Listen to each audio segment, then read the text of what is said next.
Sejam todos bem-vindos ao podcast Questão de Ordem. Eu sou o Marcelo Ferreira Lorenz, coordenador da Comissão de Direito Imobiliário. E estamos aqui hoje para trazer um assunto de suma importância no direito imobiliário, que é a segurança jurídica e os princípios registrais à base do conhecimento do registrador.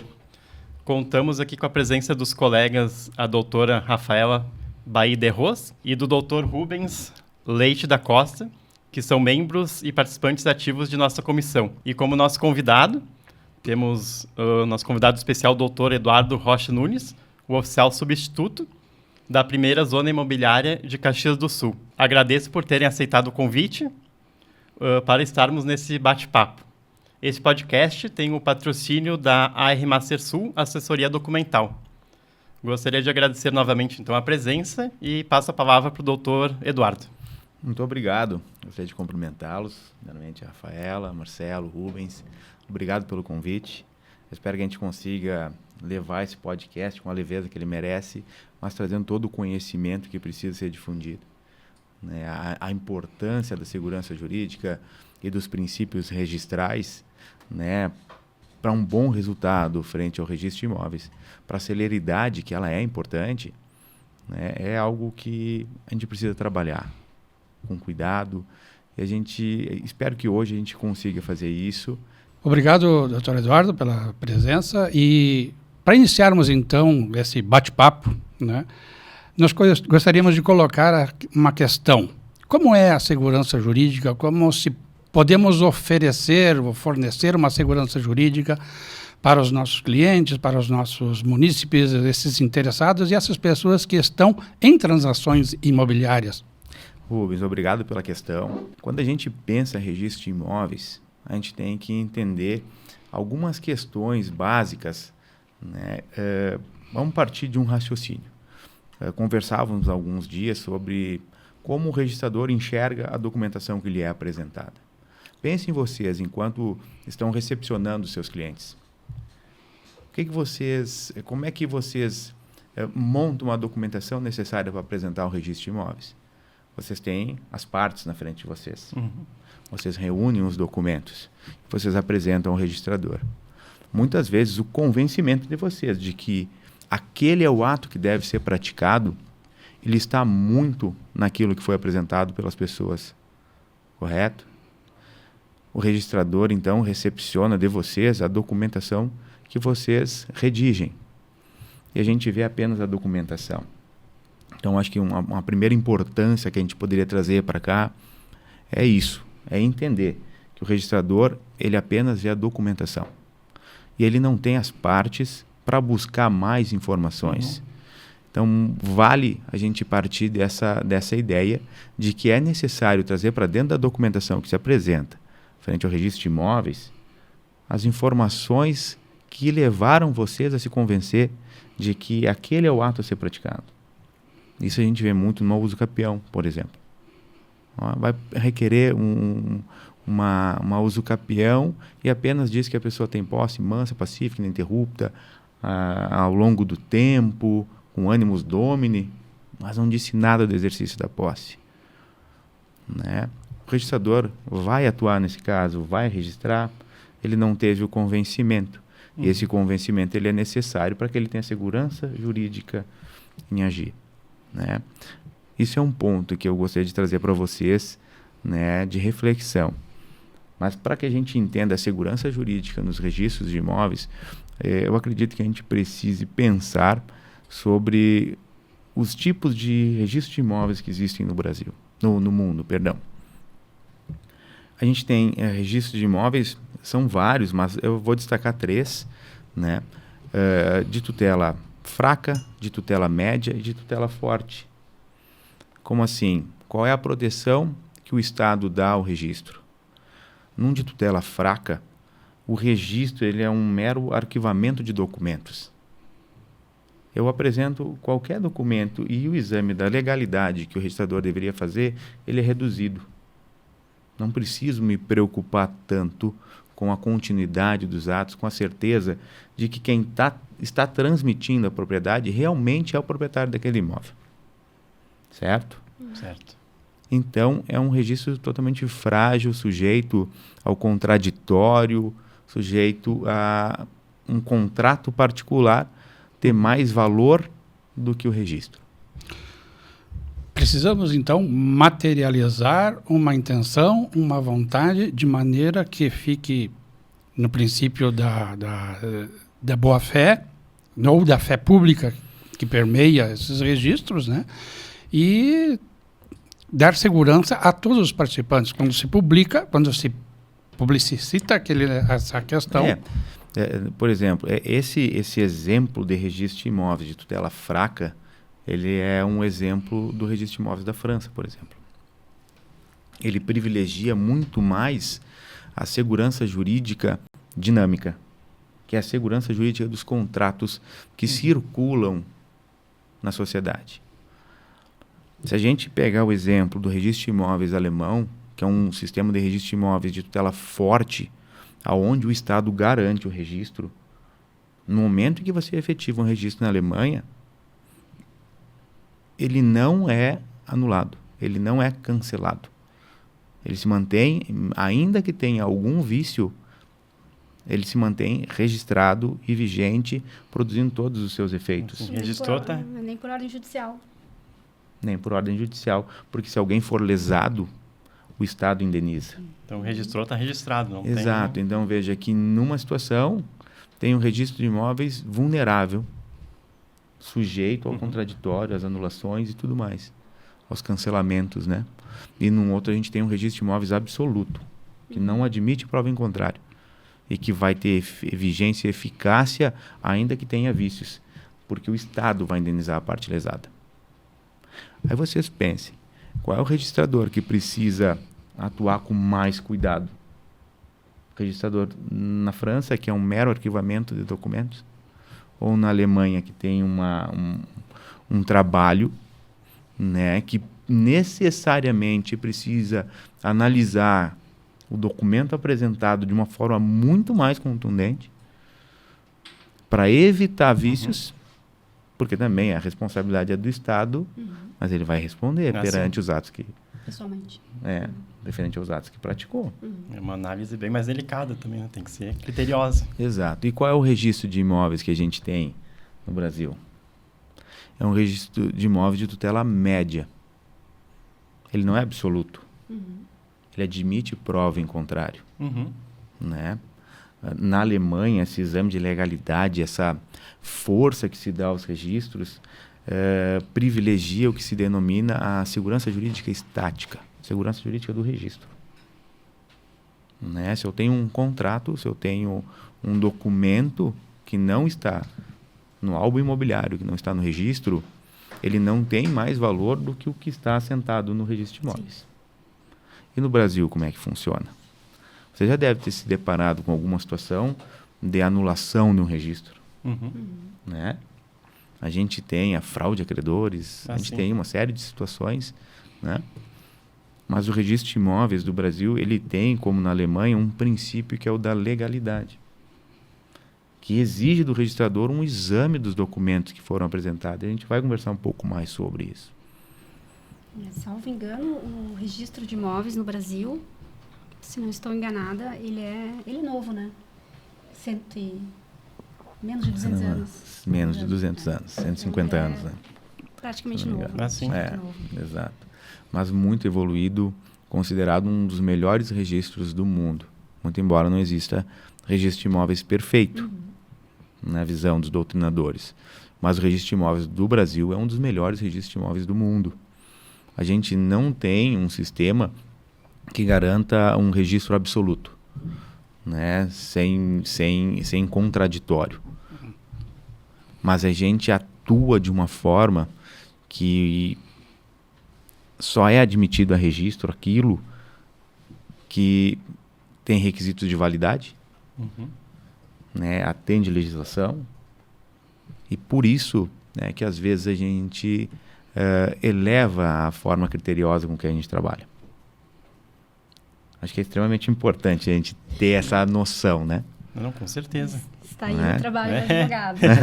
Exato. Trabalhar com que o título chegue mais perfeito possível, né? Ao registro. Quanto mais provas, melhor também, né? Já que eu estou tentando obter para mim um título, um registro que me dê pleno, né? Propriedade plena, um registro para mim, aí também tem que se cuidar de terceiros, por isso que é público, né? Exato. A defesa de terceiros interessados ou a defesa do meu imóvel, do meu bem registrado, né? Passa por aí, né? Por esses princípios. Como é que a gente tem esses cuidados? Né? Porque hoje a gente vai falar muito de princípios. Então vamos tentar trazer o que o Rubens nos traz para dentro dos princípios. Né? Como é que eu sei que uma compra e venda está sendo realizado por aquele que tem a propriedade do imóvel? Caxias do Sul, quantos registros de imóveis a gente tem? 2. E então, para que eu tenha certeza, né, de que alguém é proprietário de um imóvel, eu vou ter que buscar nas 2 zonas imobiliárias a informação? Vai estar em um deles. Vai estar em um deles. Obrigatoriamente naquele onde compete a circunscrição. Tem um limite territorial que compete a um determinado registro de imóveis. Né? Tem cartórios que têm o limite circunscricional relativo ao município todo. Tem alguns que têm mais de um município. E tem outros, como Caxias do Sul, como Porto Alegre, que têm zonas delimitadas. Na nossa realidade aqui em Caxias do Sul, ela estará melhor quando forem outorgadas as outras 2 serventias que ainda precisam da realização de um concurso público. Né? Porque existe uma resolução do COMAG que traz as linhas divisórias perfeitamente identificadas, de fácil visualização. Né? Hoje em dia a gente tem uma situação um pouco mais difícil, porque a cidade se desenvolveu muito, né, em relação ao decreto-lei, se eu não me engano, é um decreto-lei de 1935. Nossa. A cidade de lá hoje mudou não totalmente, se compara, né? Então a gente não tem tanta certeza com relação aos limites. Mas o que é da primeira zona imobiliária só pode ser registrado lá. E o que isso tem a ver com a questão do Rubens? Se eu precisar uma informação para saber quem é o proprietário, eu não vou ficar fazendo uma peregrinação em todos os cartórios. Eu sei que é no registro de imóveis da primeira zona que esse imóvel está registrado. E lá é que vai estar a informação correta de quem é o proprietário. Sim, vai estar tudo lá. Vai estar lá. Né? Então, o princípio da territorialidade, ele contribui muito com o que eles falam, o efeito erga omnes, com o efeito perante terceiros. Né? Porque se a gente realizar, Rafael, uma compra e venda, e você registrar a sua aquisição, certo? Nós 2 sabemos dessa relação jurídica, perfeito? O Marcelo e o Rubens não têm esse conhecimento. E como é que a gente vai dizer que eles sabem que você é a atual proprietária? E por que eles sabem que o registro vai dar essa informação? Porque existe um local certo para buscar essa informação. Então, por isso que a publicidade registrável é tão eficaz. Claro. Porque se ele não estiver registrado no registro de imóveis competente, eu não tenho, primeiramente, como dizer que eu sou proprietário. A Rafaela não vai poder dizer que é proprietária. Ela precisa registrar. Está no nosso Código Civil. E ela precisa registrar no registro de imóveis competente. Né? Então, o princípio da territorialidade, saber qual é o registro de imóveis competente para efetuar o registro, é o que fortalece o princípio da publicidade, que é o que gera o efeito erga omnes, conhecimento de todos, porque eu sei aonde eu busco a informação. Nós podemos comprar um apartamento de Curitiba aqui em Caxias, com documentação, com tudo certinho, mas obrigatoriamente o registro não posso ir em alguma zona de Caxias. Assim, vai ser por lá. Essa é a diferença entre o tabelionato de notas e o registro de imóveis. O tabelião, salvo exceções, ele não tem uma atuação vinculada à circunscrição. Assim. Obviamente que ele não pode extrapolar os limites da sua circunscrição. Não pode ir num outro município, se não lhe for competência, buscar uma assinatura para reconhecimento de firma, lavrar uma escritura. Né? muito embora o e-notariado tenha aberto né, uma possibilidade mais larga aí, ele não pode sair da sua circunscrição. Mas nada impede que pessoas venham ao cartório de outras circunscrições e lavrem escrituras de qualquer... outra Exatamente. cidade aqui, para outro... E eu entendo que hoje em dia o acesso está muito mais fácil, né? Hoje em dia a gente consegue fazer tudo pela internet. Exato. E entra ali no site, no registradores, ali tu consegue matrícula do país inteiro. Sim, em 4 horas está ali, né? Exatamente. Então ficou muito mais fácil o acesso. Né? Agora cabe às partes também a diligência de fazer o registro. Né? Não ter só uma escritura e não levar registro. Como infelizmente ainda muitos casos Muitos acontecem, casos né? acontecem, por falta de conhecimento, às vezes não quer gastar. Mas é a história de que o barato sai caro. Depois a conta vem. E aí não quer buscar o registro de imóveis, não leva para registro. O registrador, como é que vai registrar a propriedade de alguém se ele não buscar no registrador? A gente parte para um outro princípio, que é o princípio da reserva da iniciativa, né? Do princípio da rogação. O registrador não age de ofício, salvo as exceções. Se você não levar essa escritura, não provocar o registrador a agir, ele não vai fazer o seu registro. Tem uma incorporação imobiliária, a pessoa está vendendo, mas não registrou essa incorporação. Não, só um pouquinho, eu vou efetuar o registro aqui, porque é notório, eu sei que ele está incorporando. Obviamente que não. Você precisa levar o registro de imóveis, solicitar que efetue o registro, cumprir com as normas que existem. O que nós vemos em nossos escritórios é que é comum, por ser até novo o registro, assim, né? Que as pessoas digam, eu estou com a escritura embaixo do braço, é meu. Né? Ele me passou a escritura, agora eu sou o dono. E chega isso no nosso escritório e a gente se sente assim, como vamos dar a notícia para ele, né? Que não é bem isso. É só ainda promessa de compra e venda também. Ainda está no nome do coronel lá em 1910. Né? E a gente tem que fazer isso. Tabelionatos, eu acredito que não tenha mais, que eles colocavam na contracapa da escritura, quem não registra não é dono. Não sei se tem ainda, acredito que não tem. Tem ainda. Mas as pessoas ainda acreditam que tendo a escritura e assinou lá no cartório, está feito. O conhecimento geral, né? O conhecimento comum é de que a escritura é o documento que comprova a propriedade, né? Você falar em matrícula, as pessoas entendem que é a matrícula da escola. Dependendo do local. Então, é difícil, dependendo, quando você trabalha, por exemplo, com REURB, você vai receber a sua matrícula. Às vezes o pessoal diz, nem quero isso. Não é o que eu procuro. Eu quero a minha escritura. Né? Então, no conhecimento comum, a escritura é aquilo que garante a propriedade. E por isso que não só na contracapa.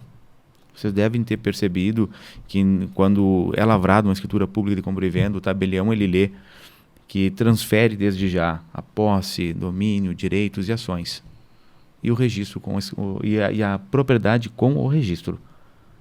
Vocês já perceberam que tem uma parte do texto da escritura pública de compra e venda que exalta isso? Para deixar bem claro que tem que ser feito o registro. É para advertir que tu não está, no momento da lavra da escritura, transferindo propriedade. Precisa ser registrada. Né? E você precisa levar no registro de imóveis, você precisa provocar o registrador. Porque senão não vai acontecer. Não vai ser registrado. Ele não age de ofício, salvo exceções. E é comum a gente ver no balcão do cartório as pessoas dizendo assim, por que não fez? Mas tu tem aí a informação. Não é só para ganhar os emolumentos que tem que ser pago antes do ato, né? É porque a gente obedece princípios. A seriedade dos registros, a confiança que se tem dentro dos registros públicos, ela está justamente no respeito à legislação, no respeito aos princípios. Então, por isso que a gente não atua se não é provocado. E não atua também buscando informações para resolver as questões. A gente não é o formador do título, né? A gente precisa ser provocado. E, doutor Eduardo, a questão hoje da due diligence, que é a questão de fazer uma análise prévia de documentação e das próprias partes, né, antes de uma transação imobiliária. Gostaria que tu falasse um pouquinho sobre o princípio da concentração de atos na matrícula. Né? Qual é a relação entre essas situações? A gente conversou um pouco sobre as tutelas, né, dos registros de imóveis, tutela fraca, média, forte. E por muito tempo o registro de imóveis do Brasil ele foi considerado de tutela média. Hoje em dia já há um ponto de interrogação, né? Por que há um ponto de interrogação? Justamente pelo princípio da concentração. O que não está na matrícula não é oponível ao adquirente. Então é suficiente, pergunto, né? É suficiente eu fazer a análise da matrícula para ter segurança na transmissão da propriedade? Vamos precisar ir mais além, né? Exatamente. Existem exceções. Eu não realizo uma venda, por exemplo, se eu tiver uma certidão positiva da Receita Federal. Né? Se eu tiver uma dívida tributária, eu até realizo essa negociação, mas a pessoa precisa assumir aquela dívida porque ela é considerada próprio terreno. O risco vai ser grande, né? Fazer essa aquisição. Temos que avisar, temos que avisar condominiais isso. Também. Né? Existe uma série de situações que a gente precisa observar. Certidões negativas, trabalhistas, né? Que existe uma resolução do CNJ que faz essa exigência. Então, a due diligence, às vezes, ela não se limita ao que está na matrícula. O princípio da concentração ele colaborou muito com isso. Colaborou muito. Uma relação comum, vamos dizer assim, né? Se ela não... Por exemplo, eu tenho uma execução de um título de crédito, mas eu não levei para dentro da matrícula. Eu não vou conseguir opor contra o adquirente porque ele é considerado de boa-fé. Eu preciso fazer a averbação premonitória, eu preciso ter o cuidado, ir no registro de imóveis e provocar o registrador a fazer essa averbação. Então, a due diligence ela é necessária e ela não se limita ao que está no registro de imóveis. Muito embora hoje, melhor do que em outros tempos, que você precisava fazer a busca em todos os poderes judiciários existentes, né? Federal, estadual, trabalhista e tudo mais, para te ter uma segurança jurídica. Hoje em dia, tu tem uma questão mais facilitada porque precisa estar dentro da matrícula para opor a terceiros, mas ainda existem exceções, né? Houve aquela alteração, né, na lei da 13097, 14382, que dispensa ali a obtenção das certidões pessoais das partes, com exceção, né, das fiscais, de tributos. Particularmente, eu ainda não me sinto seguro de dispensá-las. Né? Não é aconselhável, a gente não sabe como a jurisprudência...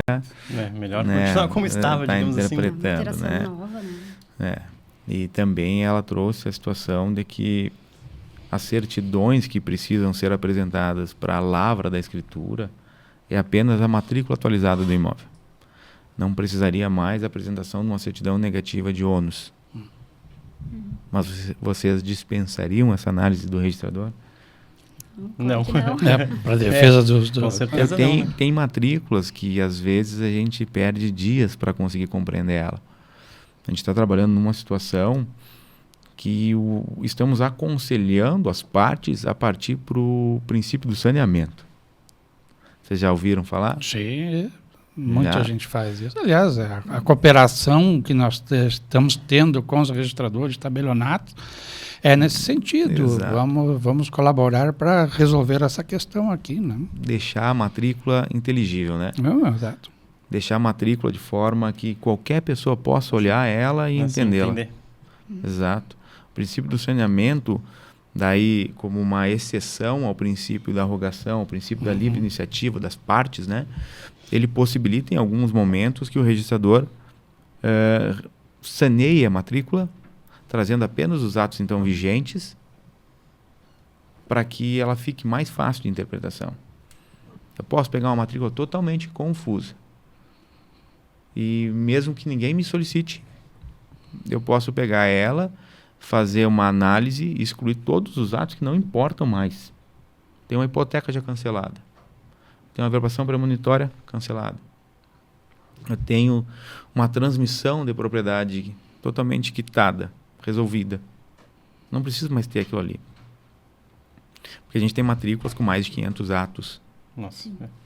São páginas e páginas de uma história longa e, aliás, a história de Caxias, a história desde que no início. Todo um mapeamento. Eu sou- E às vezes confusa também, né, no meio do É, caminho. eu sou do tempo que o oficial de registro de imóveis não era consultor, ele não recebia, não havia diálogo, perguntas e respostas. Você traz aqui o teu pedido e eu analiso sim ou não. Hoje mudou muito e tem e graças a Deus que isso está providenciando que os nossos registros, que as nossas matrículas, que o direito dos habitantes estejam bem melhor e bem mais avançado. Nós nem podíamos, né, Rubens, Nem fazer essas... podiam. E se vocês olharem os princípios registrais, Ainda tem o princípio da desburocratização, né, Isso. que trouxe para dentro do registro de imóveis uma atuação que vise menos oneração das partes e também possibilita a consulta. Né? Claro que o registrador não vai dizer, olha, aqui tu tem uma compra e venda, tu não tem uma permuta, por exemplo. Ou tu tem uma permuta, tu não tem uma compra e venda, porque tem autonomia das partes. Uhum. Mas ele tem a possibilidade de dar consultas. Né? Eu preciso de uma informação, como é que eu posso instrumentalizar e registrar isso? Claro que o registrador vai ter reservas, né? Para não interferir na autonomia privada, na vontade das partes. Mas ele pode sim dar algumas informações. Ele pode chamar cuidados, né? Tenha cuidado com tal assunto. Antigamente era assim, ou se você não sabe, procura um especialista. Assim, Procura um advogado. Eu que não dou auxílio nenhum, digamos assim, né? Exato. Mas também o registrador hoje não vai fazer as vezes do advogado e nem pode. Nem Assim. pode, né? Já que a doutora falou em due diligence, tem uma questão antes que eu esqueça. O banco de dados da indisponibilidade é obrigação do registro de imóveis informar ou buscar esse banco e colocar nas matrículas? A cada 2 horas, Rubens. A cada 2 Nossa. horas. É.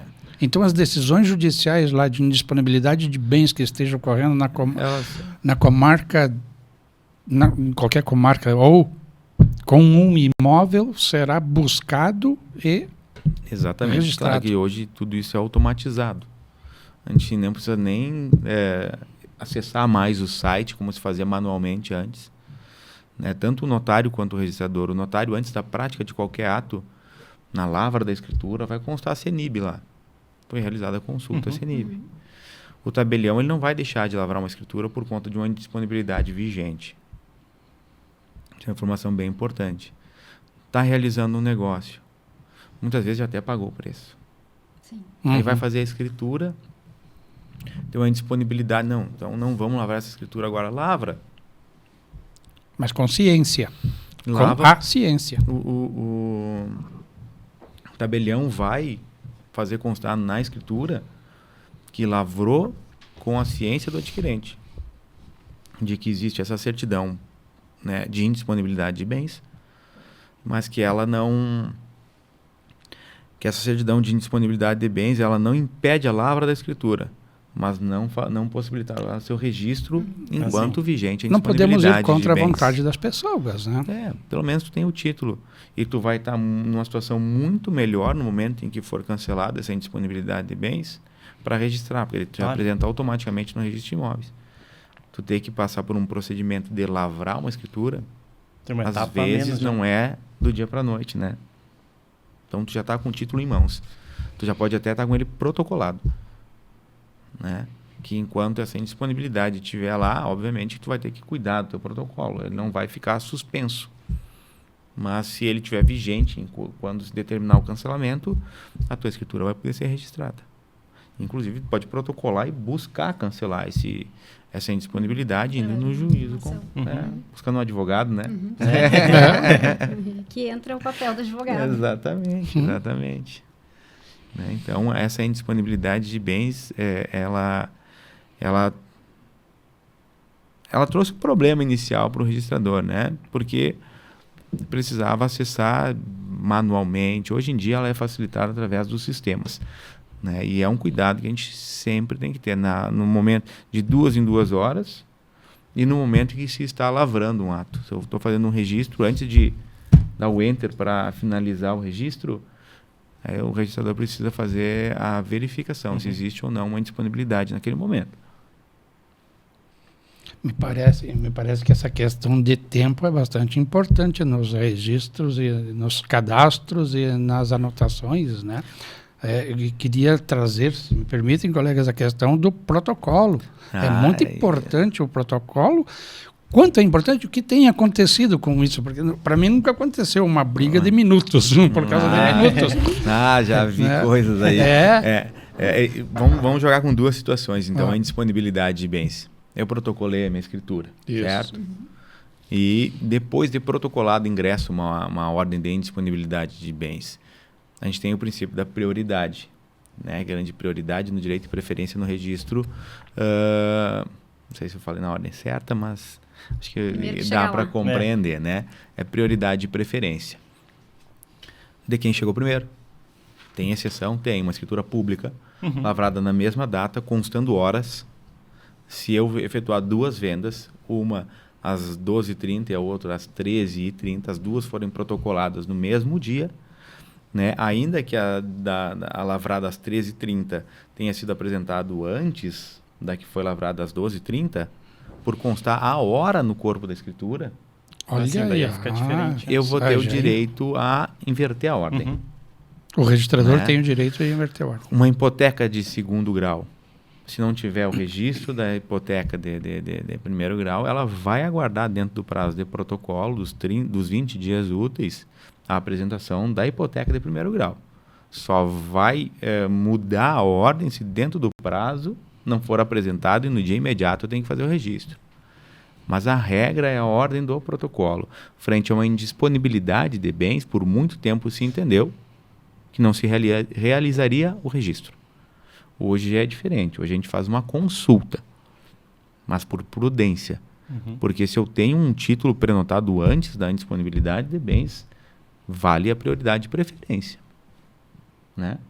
Não posso estar sujeito àquilo que aconteceu depois, porque mesmo que o registro aconteça lá no último dia do prazo do protocolo, né, para todos os efeitos, eu registrei no dia que eu protocolei, porque ele retroage efeitos. E tem que colocar isso detalhadamente na matrícula. Isso decorre de lei, não preciso informar. Mas se vocês observarem, não tem só a data do registro no corpo do registro. Tem a data do protocolo. Tem a data do protocolo. E tem também algumas datas sobre alguns fatos e atos que estão acontecendo no meio do registro. Dos documentos que foram apresentados, quando foi lavrado e tudo mais, né? Escritura pública de data tal. Tem. Né? Mas o que vale é a partir do momento que ele produz efeitos. A propriedade, por exemplo, a partir do momento que ele produz efeitos. E não é na data do registro, é na data do protocolo. Ela retroage. Do protocolo. Exato. Né? Inacreditável que ainda tem gente que vende o mesmo imóvel mais que uma vez. E a outra situação... A tentativa, né? Vai que... Essa situação, ela ficou marcada, né? Respeito muito o advogado que apresentou ela, pessoa de um conhecimento enorme, obviamente que a nossa negativa gerou um desconforto, inclusive porque era uma questão muito pessoal dele, era um parente que estava na situação. Foi apresentada, inclusive, a primeira usucapião extrajudicial, no mesmo momento em que é apresentada a carta de arrematação do imóvel. Olha! No mesmo momento. Ele estava num guichê. Foi o mesmo momento mesmo. E os arrematantes no outro guichê. E eles se olhavam, e ele nervoso, porque ele queria antes do protocolo. Ele queria o protocolo, ele teve o protocolo antes. Ele garantiu a ordem de chegada dele ali. Mas estavam os dois no balcão. Né? A sorte não era no guichê 1 e 2, era no 2 e no 7º, né? Mas que situação? Corrida de cavalo? Quem chegou primeiro e foi. E como é que foi resolvida a questão? Como era um imóvel que tinha alienação fiduciária, e tratava-se de uma usucapião requerida pelo devedor fiduciante, a gente impugnou. E aí um aprendizado muito importante. E o conhecimento que esse advogado nos trouxe, né, por toda a preparação que ele fez para entender o processo da usucapião extrajudicial, foi muito relevante. O registrador tem a obrigação de proceder. Ele não pode pegar e dizer: não aceito essa usucapião, porque não entendo tratar-se de uma posse ad usucapione. Sabiam? Ele tem que proceder. Ele não sentencia, ele não faz o conhecimento. Ele precisa realizar o procedimento. Ao fim do procedimento, então, ele pode dizer, e aí sim trazer um juízo de valor dizendo: não admito a presente usucapião por não entender haver uma posse ad usucapione. E fundamentadamente. Fundamental. Não pode negar de imediato, na primeira análise. A gente fez essa negativa. A gente sustentou essa negativa. Porque por trás de tudo isso existe todo um instituto jurídico, que é o da alienação fiduciária. E se a gente pensar que um devedor fiduciante inadimplente possa usucapir esse imóvel, a gente está admitindo uma usucapião de uma posse precária, né? Assim, e quantos teriam nesse caso também? Imagina, É a moda. vai falir o sistema, né? Exatamente. Mais uma vez a gente reforça, né, o que tu falaste ali no início, da importância do advogado trazer as provas corretas, né?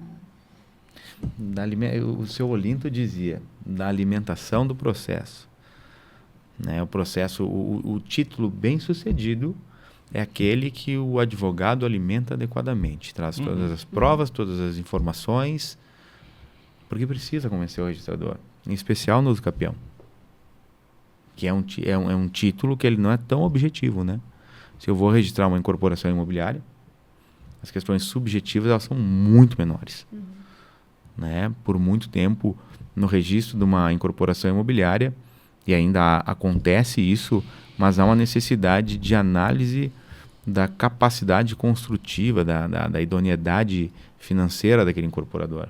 Tanto que se apresentava a certidão, uma declaração de uma instituição financeira com relação a isso. Hoje não se está revogado o artigo, né, o dispositivo da lei que exigia isso, né? Mas se existirem ações judiciais, protestos e tudo mais, o registrador ele vai fazer a recusa e vai levantar essa questão dizendo: opa, né, pode haver prejuízo para os adquirentes, então calma, né? Então E, doutor Eduardo, conta para nós qual que é o principal desafio de um registrador para oferecer a segurança jurídica que a gente almeja? Eu acho que parte, primeiro de tudo, da consciência da importância da propriedade na vida das pessoas, né? A gente conversou, né, Rubens, esses dias. Sobre é uma isso, questão muito pessoal. Né? Isso a gente tem intrínseco por uma questão familiar, inclusive, né? Porque a possibilidade de perda numa propriedade, ela pode ser um gatilho muito relevante na vida de uma pessoa. Né? Assim como eu falei, que muitos acreditam que eu estou com a escritura e deu. Né? Outros podem ler aquela matrícula e não sei se interpretam bem ou se interpretam mal ou se está tudo ali mesmo, né? Por isso que temos que alimentar. E esses casos que acontecem são bem importantes na vida das pessoas, né, doutor Eduardo? Imagina vocês terem uma família, terem filhos e terem um único imóvel. E da noite para o dia você perder a propriedade. Que impacto isso poderia ter na vida de um pai de família? Não, imagina. Acaba com a vida. Mas como pode acontecer isso sem a manifestação, sem a intenção deles? Muitas pessoas não se recuperam disso. Uma má conduta, um erro, vamos colocar assim, uma atuação displicente, negligente, não entendendo o valor da propriedade, como é que a gente vai atuar com segurança jurídica? Se eu vou agir com banalização. Registra. Mas tem aqui um detalhe. Registra qualquer coisa, passa. Ali, registra. Né? A gente às vezes sofre crítica de profissionais que atuam e conhecem e entendem sobre o direito imobiliário. De que são muito detalhistas? Exatamente. A gente tem notícias do que eu disse para vocês. Não foi exatamente a situação que eu vivenciei. Não vivenciei porque não pude. Né? Mas a gente tem muitas notícias de pessoas que perderam a propriedade e a própria vida em decorrência disso. Eu já presenciei pessoas em máximo desespero, chorar compulsivamente com medo de perder a propriedade. Eu entendo isso. Eu sei o valor disso na vida das pessoas. E eu também sei, para agir com segurança, o quanto a gente pode, numa propriedade segura, desenvolver o município. A gente está vendo a REURB acontecendo. E todos os benefícios que a REURB traz. A partir do momento que um pai de família, uma mãe de família, uma pessoa que seja um indivíduo recebe um título de propriedade, aumenta o sentimento de pertencimento. Ele passa a investir no imóvel. Mas não só isso. Né? Existem estudos que comprovam que melhora a segurança, melhora a saúde, melhora a oportunidade de emprego e trabalho e melhora a renda. Tem impacto, inclusive, no trabalho infantil. E sabem por quê? Porque enquanto eu não tenho a propriedade, eu não tenho segurança jurídica e eu posso estar sujeito ao despejo. Sim. Né? Eu não tenho lugar nenhum pra Então, morar. muitas mães não saem de dentro de casa para garantir que ela vai estar lá no momento em que for dormir. Então, quem é que precisa sair para buscar o alimento na rua? Assim, daí manda os filhos Manda os filhos para a fazer rua. o trabalho. Interessante. Né? Então, a partir do momento que tu tem a segurança da propriedade, os filhos não precisam mais sair para a rua. Eles podem ir para a escola e a mãe pode ir trabalhar e voltar e ter a sua própria... e ter aonde dormir porque é seu, é sua propriedade. E se alguém interferir nessa propriedade, o Estado garante. Correto? Então, acho que a atuação com segurança jurídica, ela requer primeiro esse conhecimento. Entender a importância da propriedade na vida das pessoas. Sem isso, é uma atuação que ela coloca a sociedade à margem de qualquer sorte. Né? Se eu não cuidar que esse título não contenha sequer um vício para me aproximar ao máximo do registro de imóveis da Alemanha, de uma tutela forte, eu vou estar me aproximando de uma tutela fraca, né? Eu fico aqui imaginando países com tutela fraca, como que se comporta. Obviamente que ele... uma autoridade. Busca-se outras soluções. A responsabilidade. A França, que diz que uma propriedade não é um exemplo perdido, né? Mas eu apostaria muito mais num sistema que desse a segurança jurídica, como o da Alemanha, ou o nosso, que se aproxima muito, do que num sistema de registro de imóveis que não alcance isso à sociedade. As velhas transcrições, com aquelas informações fantásticas e nem tão boas assim, né? Vocês já viram um livro de transcrições? Já vimos livros de transcrições. É uma alergia. É uma história. 1896, o primeiro livro de transcrições que tem na serventia do registro de imóveis da primeira zona. É uma história, assim, é lindo de ver. A escrita, nem todas são boas, né? Tem umas que não tem como compreender. Mas certamente é uma história que, para quem gosta, eu nasci e me criei dentro de registro de imóveis. Eu nunca tive dúvida da área que eu queria atuar. Meu avô era registrador, meu bisavô, meu tataravô. Né? Então é uma história muito antiga vinculada a registro de imóveis. Eu me lembro dos meus primeiros passos, correndo no meio dos arquivos, vendo os livros e... É uma história muito bonita, né? De acompanhar o registro de imóveis, a história do registro de imóveis. Né? É sensacional. Podem ter certeza que ela contribuiu muito com o desenvolvimento do nosso país. E com a atuação de vocês, né? Dos advogados, com o conhecimento da importância disso, só tende a melhorar. No momento de realizar um formal de partilha, eu vou observar os princípios registrais ou não vou? Vou colocar lá qualquer imóvel de qualquer jeito e o registrador que faça. Eu gostaria de fazer mais rápido, mas não dá. São etapas. Aliás, a celeridade não tem essa qualidade toda, né? E nós estamos transformando aqueles imóveis que tinham ou tem aquela fronteira, aquela divisa lá na Laranjeira, que dá muito fruto, até o rio que está, aquele córrego ali, para medidas de metros e centímetros, não é? Estamos nos adequando. Isso é a qualificação objetiva, a especialidade objetiva, que também é princípio registral. São vários princípios. São vários princípios. E a especialidade objetiva, a especialidade subjetiva, uma cuida do imóvel, outra cuida dos proprietários e dos titulares de direitos reais. Eu já vi cada matrícula que vocês não imaginam. E não é a história que eu ouvi, é que eu vi. Confrontando com o espigão de milho. Nossa. Mas já morreu. Já foi. Mas isso é uma verdade que estava no nosso meio, né? Respeitável. Vai fazer uma retificação, né? Quando tu faz uma retificação que implica em alteração de área, né? Que implique em inserção ou modificação de linhas divisórias, né, que eles chamam uma retificação bilateral, porque pode afrontar direito de terceiros, você precisa da anuência do confrontante.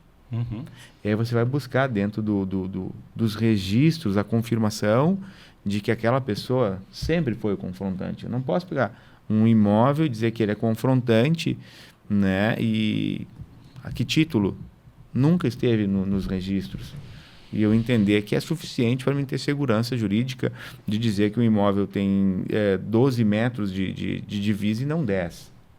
Então eu preciso ter essa segurança, eu preciso buscar ela dentro do registro de imóveis. E numa das situações tinha o Zé Bonitinho. O Zé Juro Bonitinho. para vocês, o Zé Bonitinho, te contei, né? E aí, quem é o Zé Bonitinho? O proprietário. Busca, encontra ele. E o CPF dele. Né? Nunca existiu, porque era o apelido da pessoa. O nome nunca era mais, outro, né? totalmente, não era nem José. Não passamos ainda Nada para a dar ver com- CPF Ele para precisou fazer apelidos. o proprietário daquele imóvel, que confrontava, existia matrícula, e na matrícula do confrontante se reportava ao proprietário do imóvel que estava sendo retificado. Era com um nome totalmente diferente. E aí o apelido dele era Zé Bonitinho, mas eu acho que era até brincadeira, porque de bonitinho não é muita coisa. Né? Impressão uma escritura declaratória com testemunhas declarando que ele tinha o apelido de Zé Bonitinho. E aí chegaram no tabelionato, na época, e informaram o tabelião, confronta com quem? Confronta com o Zé Bonitinho. Todo mundo se conhecia. Naquele tempo, Sim, se você usasse uma referência de uma moita, Todo mundo sabe onde fica a moita. era a referência que eles tinham. Era a referência que tinha. Não Agora nós entenderam temos o que geo, o continuamos tempo com mudaria referência, muitas mas coisas. georreferenciados via satélite. É outra referência, né, Rubens? Outra Mas é referência. bonito de ver isso, né? é Quantas bem- coisas evoluíram, né? Quantas coisas mudaram. Tão rápido também. Exatamente. Parabéns, doutor Eduardo, aí pelo teu trabalho. Dá para ver que trabalha com orgulho. Tem orgulho Você gosta daquilo do que faz, né? Gosta do que faz. Isso é bom. Só Todos. tem a agradecer, né? O apoio e o atendimento aos advogados também. A gente gostaria de conseguir alcançar a celeridade que todos precisam. Porque aí vai para uma outra linha de discurso, né? Quanto vale o dinheiro? Né? Vamos pegar 10 milhões de exemplo. Depende, né? Se é para alguém que está inadimplente, isso pode chegar a 10, 12, 14%, não sei. Se pegar para um investidor, isso no mínimo 0,6% para mais ao mês, né? Então, quanto vale o dinheiro? A gente tem consciência disso. E a gente sabe que um dia de atraso pode impactar negativamente na vida de qualquer um dos que tem os títulos lá. Mas a gente precisa de uma máquina que possa entregar resultados. enquanto a gente está em interinidade, isso ela tem uma exigência de autorizações, não que o judiciário não seja parceiro, só que o processo é lento. E a incerteza da data que tu vai entregar essa serventia prejudica, porque até preparar um bom profissional, isso vai mais de ano. E não encontra profissional experiente. Então, numa serventia que já chegou a quase 70 funcionários, hoje a gente atua com 50. E dessa diferença de 20, são profissionais que conheciam muito bem o serviço e saíram. Tem isso. Que a gente não faz noção daquilo que acontece dentro, né, do registro. A gente vê os guichês. A vez que eu conheci, né, a parte interna ali, me surpreendi, porque é gigante. Né? A gente não faz noção. A gente acha que é uma coisinha pequena ali, que tem 3, 4 funcionários. E que é só para escrever, só para registrar papéis, né? Só para fazer papéis. Eu acho que faz uma história. Não é um repositório de títulos. Exato. É um registro de imóveis. Então, isso a gente tem esse cuidado. É o registro do valor de uma vida inteira para uma pessoa. E nós, advogados, estamos nos aliando a isso e estamos vendo a necessidade, né, de participarmos ativamente para melhorar isso. Embora somos exigidos a celeridade, vai lá e me tira logo. Exato. Mas eu confesso que mais de uma vez orientei a clientes meus a não fazerem alguns negócios, porque com a due diligência vai verificando e diz, vai te dar tanto problema isso que o teu dinheiro evitar, não vai render como tu pretende fazer, né? Nós não queremos derrubar negócio. E tem histórias assim de apaixonar pelo terreno, né? Comprando terreno na praia, é lindo, maravilhoso. E aí vai para o advogado e diz, meu Deus, tá todo bichado. Foi possível compreender um pouco sobre a importância da segurança jurídica? Sim, com certeza. Dos princípios registrais. Foi muito bom. Muito bom. Muito Pena obrigada. que o tempo é curto, né? E passa rápido, mas isso é bom que quer dizer que a conversa estava boa, né? Exato. Então, E temos muito mais pela frente. Sim. Marcamos o próximo. Agradecemos, então, novamente o doutor Rubens, a doutora Rafaela, desculpa. Imagina. E o doutor Eduardo. A gente sabe que a agenda dele é apertada por estar aqui compartilhando conhecimento conosco.